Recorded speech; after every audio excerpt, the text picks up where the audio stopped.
Alors nous allons enchaîner avec le deuxième chapitre du cours marketing approfondi. Dans le premier chapitre, nous avons expliqué tout le processus segmentation, ciblage et positionnement. Et donc, dans les chapitres suivants, nous allons présenter les différentes variables ou politiques du mix marketing.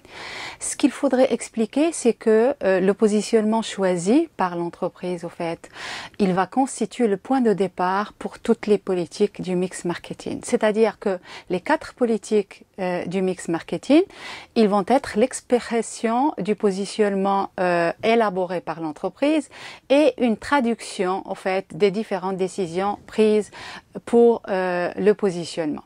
Alors, dans le cadre de la politique produit, nous allons parler de la gestion, bien sûr, stratégique des produits et de la gestion de la gamme et la gestion de la marque. Un produit en marketing, normalement, c'est tout ce qui peut être vendu sur un marché afin d'y satisfaire un besoin. C'est la définition la plus simple. Mais on peut définir un produit comme l'ensemble des caractéristiques tangibles et non tangibles dont la combinaison crée des fonctionnalités permettant une ou plusieurs applications afin de fournir un sentiment de satisfaction à la personne qui l'achète ou qui l'utilise. Par exemple, quand Apple elle fabrique le iPad, pour elle, en fait, ou la tablette, pour elle, il s'agit d'un produit. Mais pour l'utilisateur adulte ou enfant qui utilise la tablette, cet objet, il est identifiable par un ensemble de caractéristiques tangibles, comme la taille, le poids, la couleur, le système d'exploitation et la taille de la mémoire. Et par un ensemble de caractéristiques intangibles, comme par exemple la marque et le design. La combinaison de ces caractéristiques tangibles et intangibles, elle va créer des fonctionnalités qui vont permettre, par exemple, l'affichage, la mise en marche, la connectivité, etc. Et qui vont créer des applications permettant à l'utilisateur, par exemple, de pouvoir prendre des photos, de pouvoir envoyer des mails, de pouvoir surfer sur Internet, etc. Alors, quand on parle des produits, en fait, on doit parler de la classification des produits, en fait. Il existe plusieurs classifications des produits en fonction, bien sûr, des critères sur la base desquels nous allons effectuer, bien sûr, les classifications.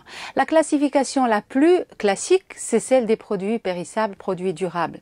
Les produits périssables, ce sont les produits, normalement, qui ont une durée de vie limitée et donc une consommation rapide, comme par exemple les produits alimentaires et les produits ménagers.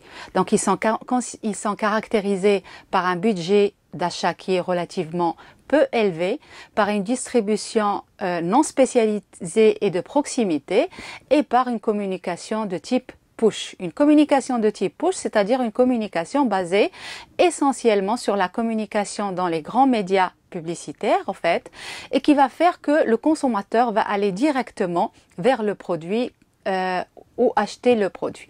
Après, nous avons ce qu'on appelle les produits durables. Les produits durables, ce sont des produits qui sont caractérisés par une durée de vie longue, donc une consommation qui est lente aussi, un budget d'achat élevé et donc une distribution spécialisée avec éventuellement un service après-vente et une communication de type pool.